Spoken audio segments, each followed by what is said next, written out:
Very warm welcome to the most illustrious woman I have met in the recent years, and a woman with an eternal smile and plenty of intellect as you interact. So, welcome aboard this show, Lakshmi, intellectual and insightful conversations.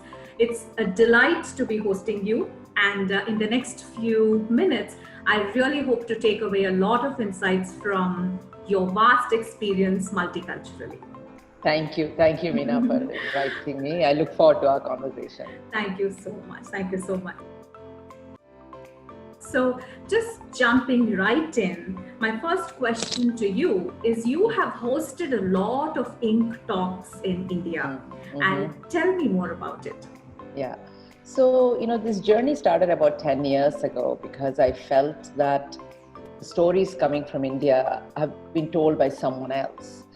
We just haven't done a great job of archiving our own accomplishments. Even now, when you look at the best Indian history, it's in Germany or UK or other countries, because the historians were from those places. And India being predominantly an oral culture, we have not recorded everything. So I felt, why not we record orally what's happening and put it online? So now we have the digital tools, we have an ability to archive things so that we can learn from these great ideas. And the goal is to find people who are really game changers, who are cutting edge thinkers. And that doesn't mean it has to be some super duper technology or something. Like an Arunachalam who does low cost sanitary napkin, to a Vicky Roy who takes insightful photographs, to Gadadhar Reddy who has nanocarbon tubes that are going to be used in the next mission to Mars, to Arunima Sinha, who's the first female amputee to climb Mount Everest, and it goes on and on and on. So leader doesn't mean only somebody who's the CEO of a multi-billion-dollar company. It's about people who can lead us into a new way of thinking, because the real conquest that we have is not about the amount of money in the bank or amount of people we employ or the net worth of the company. The real conquest is learning itself. So how do we learn, and who are the leaders that allow us to learn in an interesting way? So that's what the journey has been. We have over 500 talks on inktalks.com. With over 70-80 million views or so. The purpose of the talk is not the talk itself, it's the impact it can make out there. Even if it can touch one person, that can change their mind or change their perspective in a different way. When you have 70 million views, that many people have seen it. And if that person talks to at least one more person, just these 500 people have touched at least 140 million lives in one way or the other. And that's the purpose of it. And that's what a leader to me is: someone who can create an impact in the community that surrounds them. If you take home what's mostly that's come in, it's great, but it's how you use it that's of interest to me. Absolutely. And I mean, what a different perspective. And I could not expect anything else from you, Lakshmi. What a different perspective. Beautiful, beautiful. So, you come with such a vast multicultural experience. And do you see a common thread that binds human beings globally, especially when it comes to compassion, kindness, or leadership? Yeah. See, I think at the end of the day, whether you're rich or poor or African or Asian or American, or it doesn't matter where you are. At the end of the day, you want to know you matter, and you want to know you're loved. You want to know you're cared for. So, behind all these layers, and I have dealt with, some of the most famous people to the most unknown people, what holds us back is a fear of failure. What others think about us and all that kinds of stuff. And what moves us forward is when you forget everything else and you say, what is my purpose? Can I move toward it? It keeps you in a positive phase. So no matter where you go in this world, when you peel off the layers, what people are looking for is, how do I matter?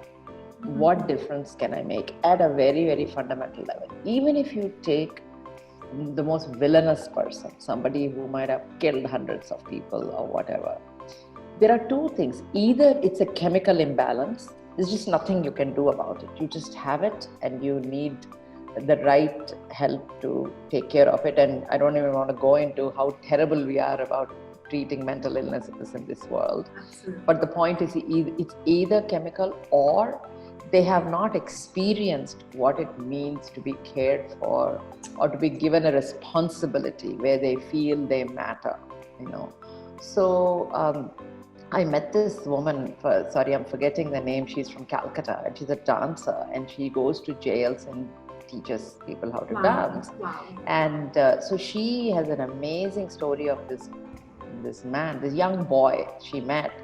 And through the dance, how much he has changed in his life. And they both started the dance company. So he came out of jail and then he became an amazing leader and etc. So even the hardened criminal is so because they haven't experienced that they have a purpose. If they feel purposeful, I think a lot can be accomplished. And all over the world, I've seen, no matter who I meet, we have learned that, to be successful, I need to look, stern, I have to look stoic, or I have to be this, I have to be that. These are all things we have learned from others. But at the bottom of it all, people want to have conversations that matter and that will increase their learning in some way, and it benefits somebody some way. And having said this, I am not a believer of altruism. I don't believe that any of us do anything purely for the others. We do it for a very selfish reason. But when you make a difference to somebody else, there's a chemical reaction within you, and there is release of chemicals that makes you happy, that makes you purposeful. And I feel no matter who the leader is, however they are, they all want to know they matter. And it seems like a very, motherhood and apple pie kind of an answer.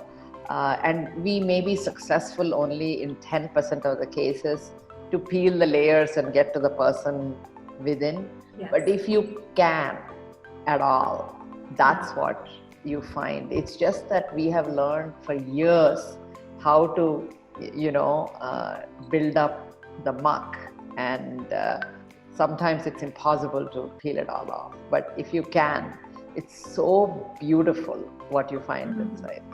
Such a deep insight. And maybe that's the reason your smile eternally exists, because I think you see people as people, human beings as human beings. And you've touched upon the very raw nerve of acceptance of human beings and acceptance of leaders in any form, size, or shape, as long as they're able to move the thought capability and touch people. Beautiful, beautiful, Lakshmi. So, I've seen you as a brilliant storyteller. Across your talks, I've observed your stories are impactful, short, crisp, articulate, and they touch a chord. So, how do you think storytelling is something that can benefit building culture or agility in organizations? And so, just to continue on the last question, which is very important for storytelling, is that you need to be very authentic about everything you feel. It doesn't mean the world is hunky-dory, it's all happy all the time. There are things that enrage you, things that make you upset, things that make you want to like lash out at somebody, etc. And the goal is not to shove them down, not to keep them down. Be very cognizant of what are the issues that upset you, what are the issues that you really want to do something about. And when you find that, that story becomes the essence of your company or your existence, etc.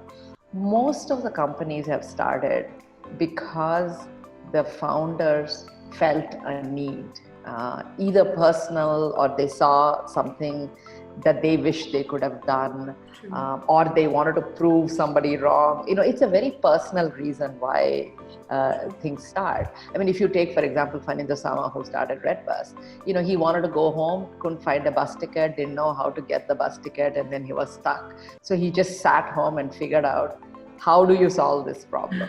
Why don't we have all bus tickets in one place where you can buy? So he was upset, frustrated. So instead of going and hitting somebody over the head, he just sat down and programmed and did something, So I just want to make sure I want people to understand that, it's all ever smiling and all happy. It's a wrong world. The world is imperfect. We are imperfect. And I lose it many times in a day. There are many things that upset me, but I think, one is the environment in which you grow up in is extremely important.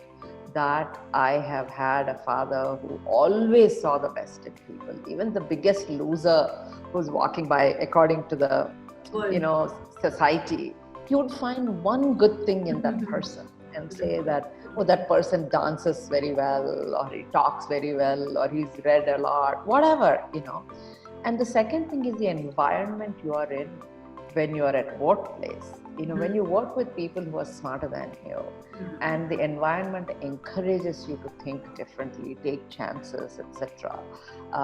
It is extremely important to have that. And storytelling plays a very, very crucial role in that, because stories are nothing but articulating what you're passionate about. Story is always not about once upon a time there was a king kind of a thing, Can you tell a story about what you're passionate about? Why you want your company to invest money in it? Why you want a VC to invest in it? Why do you want a whole bunch of people to come join your company? And how can you keep them? How can you keep them motivated? All this comes out of storytelling. If you go to somebody and say that, okay, do these 10 tasks, versus you go to them and say that, hey, our software is embedded in this machine that is going to discover the cancer cells or something of that sort. And these 10 tasks, however menial they may seem, doing them right is important, because if this quality control is wrong, somebody's prognosis is going to be wrong. So these 10 things are extremely important. Now imagine if you gather all thousands of people in your company and tell them the purpose of why they're doing what they're doing, then even from the janitor to the CEO will work at a very, very different pace. So I just want, to me, storytelling is not about, the breadth or the projection or the theatrics. It's really about, can you convey what you believe in to the rest of the world? And to do that, you need to be your authentic self. You cannot be someone who's trying to look good, talk well, or, something. And this is where, it's all around us. I mean, if you look at if you see a movie or if you see a play, when somebody is a great actor, I mean, you just say, my God, this person is one of the best actors. It's because that person has immersed in that role so much that you don't see that person separately from that role, you know. Whether it is a Robert De Niro in US or whether it's an Amitabh Bachchan in India, whatever role they play, they become that role, you know. And that means that they are not worried about how they look. They are only focused on how is that character being projected. If that means you have to drool, you have a terrible haircut, whatever it takes, you do that. And so if you take your focus away from yourself and focus on what is the message I want to give, and do it in the most simple language, in your own accent, in your own attire, don't try to be something you're not. You know, we've been through you know, these presentation classes and stuff where it's about, you need to wear a suit, you need to look like this, you need to stand like this, your body language should be like this, and your accent should be like this. It doesn't matter. You know, when you're authentic and you're very clear what is it you want to tell, correct, then you have the people by their hearts. It's when you have them by their hearts, not by their minds, they actually move with you. And it's not easy. I mean, I've been doing this company for 10 years. I've been working for over 30 years. Even for me, I fall into the trap of looking right a lot of times. Or how do I make sure they understand? So you start saying what they want to hear instead of what you have to say. You know, it doesn't matter whether it's your first date or first interview or you know, first VC meeting or with your employees. Sometimes we want to say things that we think others want to hear. But the fact is, people only want to hear what's true for you. Everything else, they can smell it. You know, people can smell a fake, like, you know, a mile away. Right. So, however imperfect you are, you might as well be yourself. Because if you have any chance of making it, that's the only way you will make it. All the rest are temporary. They just come and go.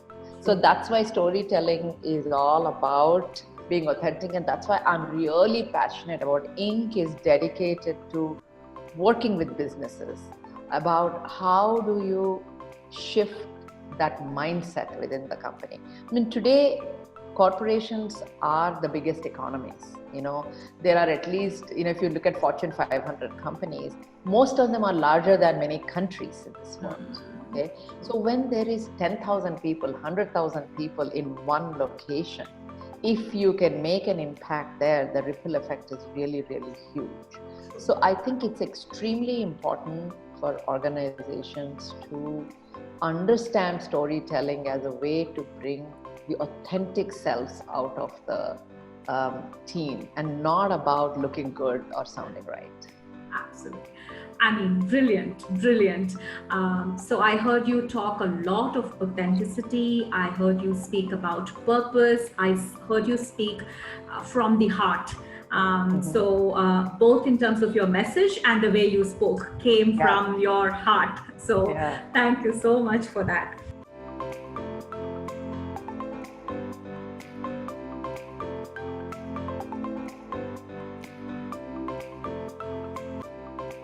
So you've experienced leaders from several disciplines.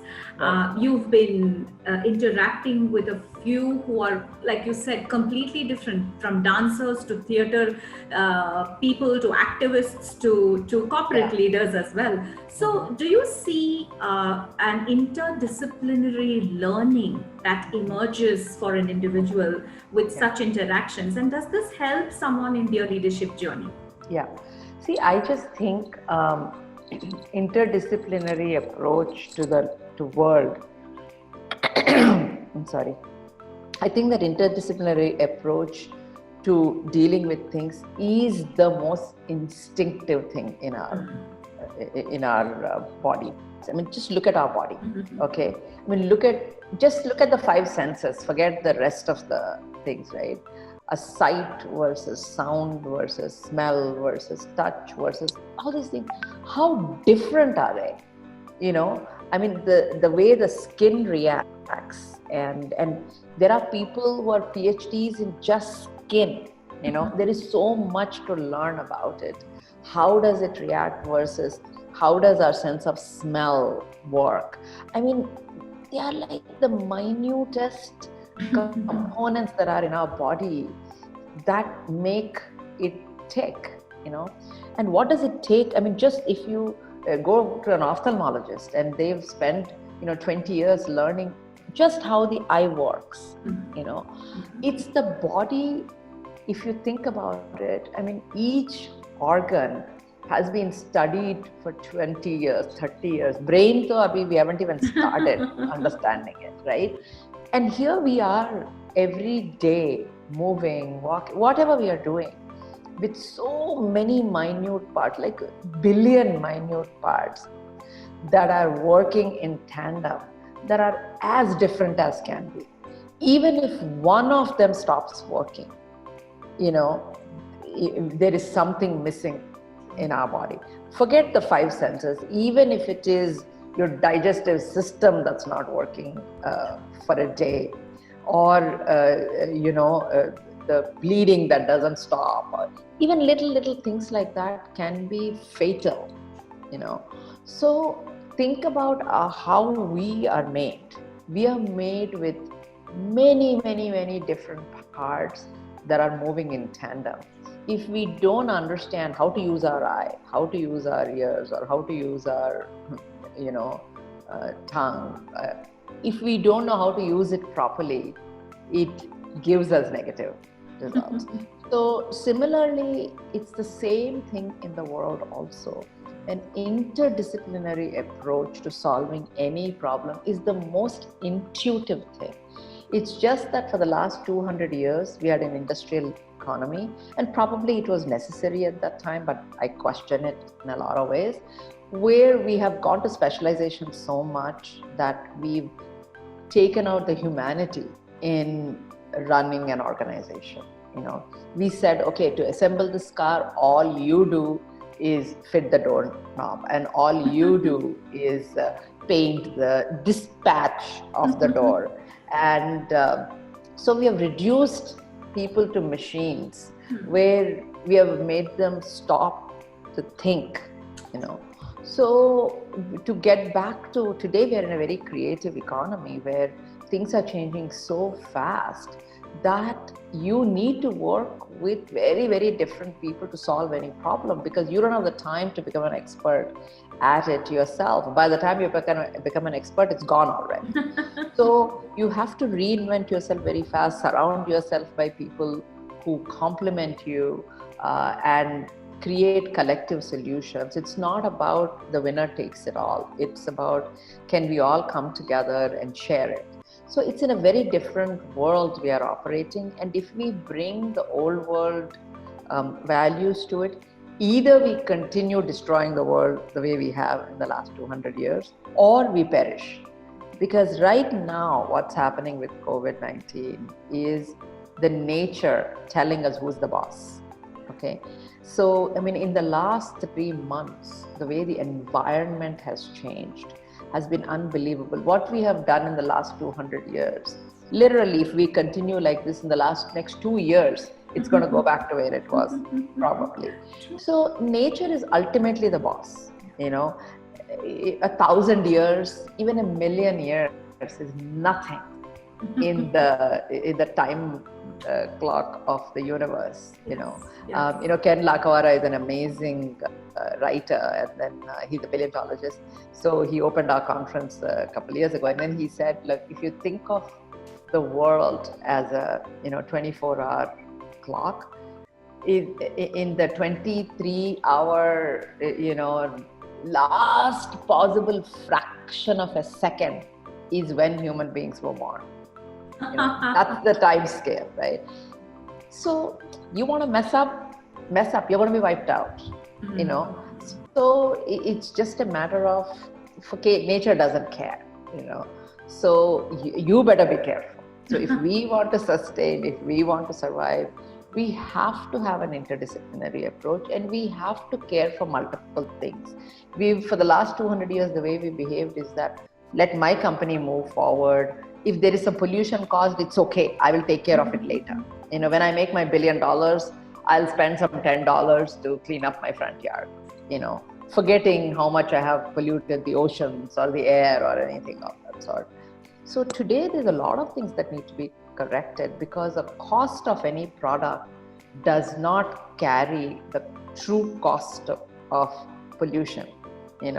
So you can make something ultra cheap, but what is the cost of the human conditions you put people through? What is the cost of the minimum wage? What is the cost? All those things are not baked into the product. So now the younger generation is asking about ethical manufacturing. They're asking about source of products. So pretty soon it's going to be a necessity, not an optional thing. So I think either we behave or we'll perish, so the earth doesn't care, the nature doesn't care for us. Either we care for it and treat it with respect, or say, okay, that was a good time on earth and time to go. Absolutely.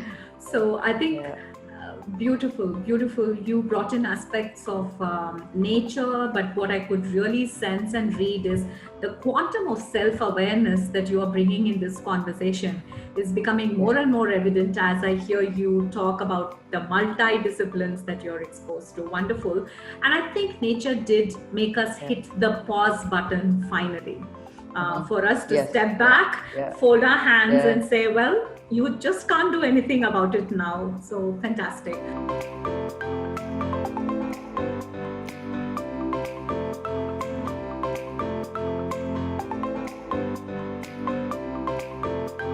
So Lakshmi, what has been your journey as a mentor? The last question is around, what is one thing that makes you happy? About mentors, I have a very different view than most of the people. All my life, I've looked for a mentor, someone who would somehow magically know everything I'm good at and say, Lakshmi, let me open this door for you. That's what you think of a mentor.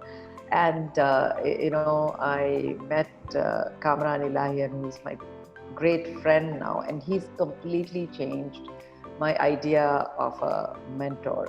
So I have to, since I do storytell, I do have to tell a story, and then I'll end with the last question. Because this is a story he told me, and I've told this thousands of times, is that he said, when I asked him, when I met him, I was so impressed by him. I said, can you be my mentor? So he said, by then I worked at Intel for 12 years, and I was trying to think, what is my next journey? And I was interviewing for a VP position at some startup where Kamran was an investor, and that's how I ended up talking to him. And so he said, okay, can you just do you have like another 15 minutes? I said, yeah, sure. So I sat down, and then he told me the story. He said, there was a child who went to a zoo, and in the zoo, the child saw a huge elephant tied to by a very thin rope to a small pole at a fence that's like very, very low. And but the elephant looked extremely sad. So the child asked the zookeeper, why is the elephant sad? And the zookeeper says, because the elephant doesn't want to be here. See the forest, you can just see the forest right there. And the elephant wants to be in the forest. So now the child is really perplexed. So the child says, the pole is this small, the rope is this thin. All the elephant has to do is move its head, and it'll be out there in the forest in no time. Why isn't the elephant doing that? And the zookeeper says, when the elephant first came, it was very small, and the pole was really big, and the rope was really thick, and the fence was really high. And it tried for 1 day, 2 days, 3 days, 10 days, and it just couldn't get out.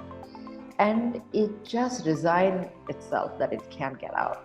The elephant hasn't seen how big it has become, how strong it has become. Beautiful. That all it takes is to move its head, that the world awaits it. The elephant doesn't know it, And he said, you are asking me to be your mentor because you haven't seen what you have become. you have become a mentor yourself. So you don't need a mentor. And that story just stuck with me because I realized every one of us, doesn't matter what age we are, we each have a strength within us. And somehow we are not taught to stand in that strength. We are always taught to look up to somebody and say, help me, maybe you can unlock what I have within me. So I think instead of mentors, I think in this world, we need peer-to-peer exchange. With the 10-year-old, you can teach them something they don't know, they can teach you something you don't know. If you can teach them with the respect that we are equals, that means that you're paying homage to the strength that lays within that child. So the child is not looking at somebody else saying, wow, they got it all, I don't have it. So I think it's important at every level to say that what can I learn from you, and thank the other person for that also. So, I love mentoring. I believe mentoring is a two-way street. It's not a one-way street. And it's not about somebody discovering what you have in you and opening the door for you. It's about someone calling you on your stuff. When you're on a slippery slope, it's somebody saying, watch out. What is it that you want? So it's, a mentor, a true mentor is someone who can be a reflection, who can hold a mirror to you, not somebody who's giving you the gyan or saying, why don't you do this? Why don't you do that? So I think we all need to learn to be that kind of a mentor, where it's a two-way street, and it's not a one-way, like an older person mentoring a younger person to open the doors. I mean, this is how we think of mentors. So I really don't mentor anybody, not believe in it. I'm always having exchange with people to say, what can I learn from them? And as part of that, if they can learn something from me, that's great. But no matter how knowledgeable they are, to approach them as an equal and say, tell me about that. Because when you sit at their feet and say, tell me about that, it's a very different relationship than sitting as an equal and saying, tell me about that. Because then you're learning from that person, not expecting them to tell you what to do. Because humanity in general, and especially in India, we really suffer from this a lot. We just want someone to tell us what to do. So either we can rebel against it or do it without asking any questions. And it's not our fault.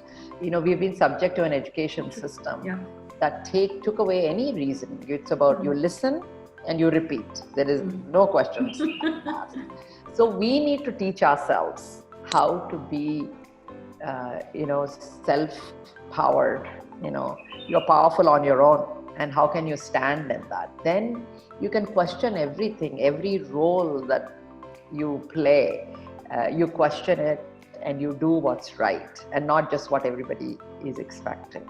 And in this case, I really I work with a lot of women, because a lot of times women forget leaders or whatever. They take the burden of the world onto themselves without even being asked to, So when any compromise needs to be made, they put their hand up even before they are asked. I know it's a gross generalization, but I have observed this over and over and over again. So I think all of us, male, female, or whatever, we need to escape the traps of stereotype and stand for who we are.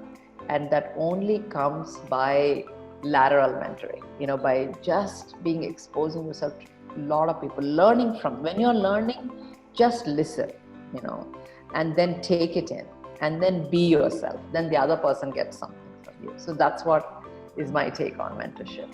Beautiful, beautiful. And the last thing is, you asked me what makes me really happy. I think for me, what makes me happy is the wealth of relationships I have. Every day I feel like I own a treasure trove of relationships, of people I can call and talk about anything, and people I can call and say, I don't understand this, explain to me. And not be afraid to do so, not to be afraid to look like an idiot. I think what makes me happy really is to live the imperfect life that I am in fully open world. So not to try to be perfect, to be accepted with all my imperfections and still have people who I can learn from, I can reach out to. And I don't even believe that when I meet somebody, have an amazing interaction. Now it doesn't mean I have to call them and have a lifelong friendship or whatever. Sometimes just a conversation in a flight can change your life. You don't have to have a thing about now I need to know them for the rest of my life. So it's just make every interaction meaningful. So I go to bed every night saying, what is the one thing that happened today that makes me happy? This is a very, very simple thing. So it's about, I just gave a talk about small is beautiful. Yeah. And I think what makes at least me happy is just the little things that happen each day. And because the big things are always depressing. I don't know where the economy is going. I don't know when we'll have revenue. I don't know when another company will hire us. Big things are always depressing. But if you can be happy with the smallest things, it's great. And we are always surrounded by troubles. I mean, there's 5 things that are in my head that really are worrying me right now, and I literally am losing sleep over it. But every day there'll be one little thing that before you sleep, you just have to forget all that and just think of that one little thing that happened. Thank God. And if nothing else, I say at the end of the day, I'm still breathing and I'm happy about that. That's it. Wow. So it's very, very simple. And it's not that I figured it all out. I think about the last 10 years. I can write a book about 20 things I should have done as a good CEO that I did not do, that I didn't, do what I could have done. And I'm, as a mother, as a wife, as a sister, as a this, I have like lists of things I should have done, could have done. And I worry about all that stuff. So don't ever believe what you see just in an interview or a Facebook post or a LinkedIn. We are all, faulty people. We all have imperfections, and all of us are somehow getting by every day, doing one more thing that keeps us alive for one more day. So we are all in the same boat. So that's what makes me happy, is that everybody is in the same boat. No matter what they may seem like, however happy they may seem, how much ever they figured out, I know we are all in the same boat with our ups and downs. So, okay, one more day, it's gone, I'm still breathing.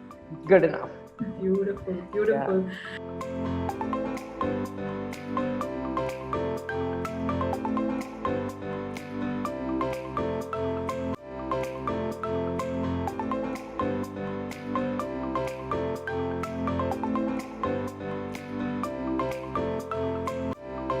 Lakshmi, I think this interview honestly came from the heart, and it's beautiful in one word. I don't have other words to say or summarize. You were so honest, you were so upfront, you were so you. And that's what makes Lakshmi Praturi the brand she is today. So actually, I want to say that the easiest thing is to be you. It's a lot of work to be somebody else. True. It takes, like if we get up in the morning and think of 10 ways to do your hair, 20 ways to stand and this and that, it's a lot of work. Just if you're yourself, then it's the easiest way to be. So I have chosen actually the easy path. Beautiful, beautiful. And such an insightful path, such a self-aware path, and such a mature, egoless path. So let me tell you, I have a lot of ego. That is still fine. That is still fine with the imperfections that you said that all of us bring to the table. But the so when a company is negotiating with us saying no, it's something, I'm like, I'm worth a lot more than that. Of course I do have it. And part of it, ego, I think, is to know what you're worth also is important. Exactly. And so there is a difference, but we all carry our our weight. So absolutely, and yours is well worth the weight and the weight. So thank you very much, Veena. Thank you very much for your time. Okay. Thank you, Lakshmi. Take care. Bye bye.